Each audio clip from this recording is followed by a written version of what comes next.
Police প্রশাসন থেকে আমরা সত্যি এটির জন্য আমরা খুবই দুঃখিত।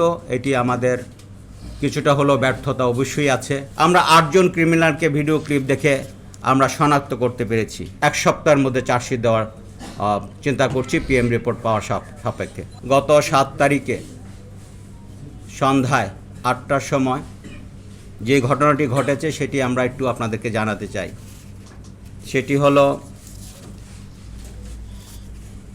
গোলাপী নামে একটি মহিলাকে দিয়ে হানি ট্র্যাপ করা হয় বাদশাহ নামে এক ভদ্রলোককে। বাদশাহ ডিবিবিএল থেকে 25,000 টাকা এটিএম বোধ থেকে টাকা তুলে, সেই টাকাটি যখন তুলে তখন গোলাপী তার সাথে হানি ট্র্যাপের জন্য কথাবার্তা বলে। কথাবার্তার এক পর্যায়ে যখন বাদশাহ বুঝে যায় যে তাকে হানি ট্র্যাপ করা হচ্ছে, তখন বাদশাহ গোলাপীর সাথে দ্বন্দ্বে জড়ায়া যায় এবং এক পর্যায়ে আপনারা দেখবেন ভিডিও ক্লিপের মধ্যে সে গোলাপীকে ঘুষি দিচ্ছিল। যখন গোলাপীকে 2টি ঘুষি দিল, এর মধ্যেই পিছন থেকে আগের থেকে উৎপেতে থাকা গোলাপীর যে সহচর আরও 6-7 জন চাপাতি হাতে এই বাদশাকে পিছন থেকে কূপ দিতে থাকে। এলোপাতারি যখন কূপ দেয় বাদশাহ তখন পালিয়ে যায়। এই ভিডিওটি ধারণ করছিল মরহুম সাংবাদিক আসাদুজ্জামান তুহিন। তিনি বসে এই ভিডিও যখন ধারণ করছিল, তার এই ভিডিও ধারণটি এই ক্রিমিনালরা দেখে ফেলে। ক্রিমিনালরা যখন বুঝে যায় তাদের এই ক্রাইমটি প্রচারিত হয়ে যাবে, তারা চিহ্নিত হয়ে যাবে, তখন এই আসাদুজ্জামান তুহিনকে সার্চ করে এবং বলে তাকে ভিডিও ডিলিট করতে হবে, তাদেরকে প্রেশার করে এবং তার সাথেও বাগদণ্ডে ধরিয়া যায়। এক পর্যায়ে তাকেও তার ওপরও আক্রমণ চালায়। সে দৌড়ে গিয়ে একটা মুদির দোকানে যায়, সেখানে গিয়ে তাকে উপর কুপিয়ে হত্যা করে। আমরা এই হত্যার নিন্দা জানাই এবং আমরা এটির জন্য পুলিশ প্রশাসন থেকে আমরা সত্যি এটির জন্য আমরা খুবই দুঃখিত। এটি আমাদের কিছুটা হলেও ব্যর্থতা অবশ্যই আছে। শিয়া বাটার ও ভিটামিন ই সমৃদ্ধ লিলি হালাল বিউটি সোপ, তারুণ্যময় উজ্জ্বল ত্বকের জন্য। আমরা প্রিভেনশন কাজটি নিশ্চয়ই সুচারুভাবে করতে পারিনি, আরও সুচারুভাবে দিতে পারিনি। আমরা এরপরে চেষ্টা করেছি ভিডিও ক্লিপ দেখে আমরা তাদের ক্রিমিনালকে চিহ্নিত করতে। আমরা 8 জন ক্রিমিনালকে ভিডিও ক্লিপ দেখে আমরা শনাক্ত করতে পেরেছি। এই 8 জনের মধ্যে রয়েছে কেটু মিজান, যাকে আমরা গ্রেপ্তার করেছি। এই কেটু মিজানের নামে এর আগেও 15টি মামলা রয়েছে। আর যিনি হানি ট্র্যাপ করেছে তারই স্ত্রী পারুল আক্তার ওরফে গোলাপি, তাকেও আমরা গ্রেপ্তার করেছি। ভিডিও ক্লিপে যাতে দেখা গিয়েছে আলামিন 21, তার বিরুদ্ধে 2টি মামলা রয়েছে।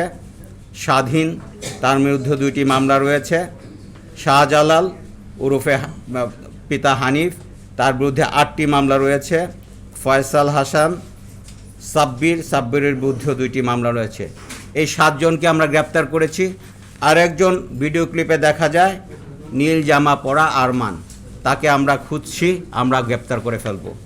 আমরা আশা রাখি, যেহেতু আমরা আসামি গ্রেপ্তার করা আছে, চাপাতি উদ্ধার করা আছে, আমরা বিশ্বাস করি ভিডিও ক্লিপ আছে, প্রত্যক্ষদর্শী আছে।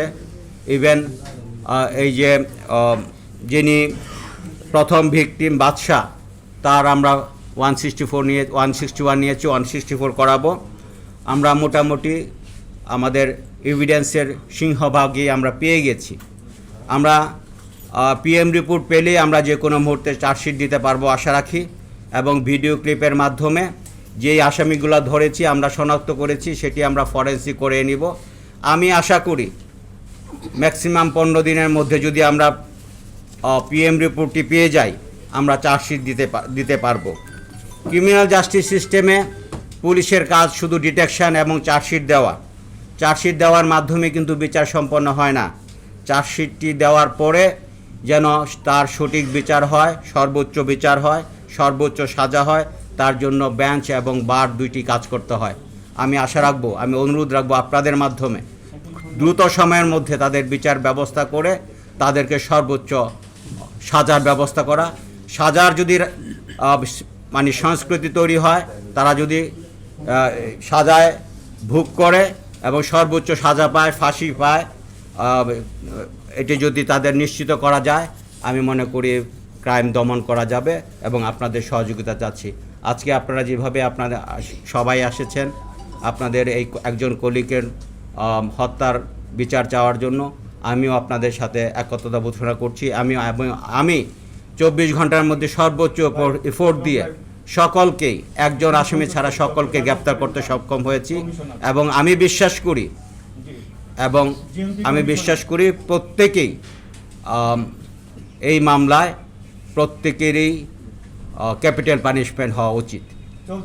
ইনশাল্লাহ আমরা এভিডেন্স আদালতে উপস্থাপন করব এবং 1 সপ্তাহের মধ্যে চার্জশিট দেওয়ার চিন্তা করছি পিএম রিপোর্ট পাওয়ার সাপেক্ষে।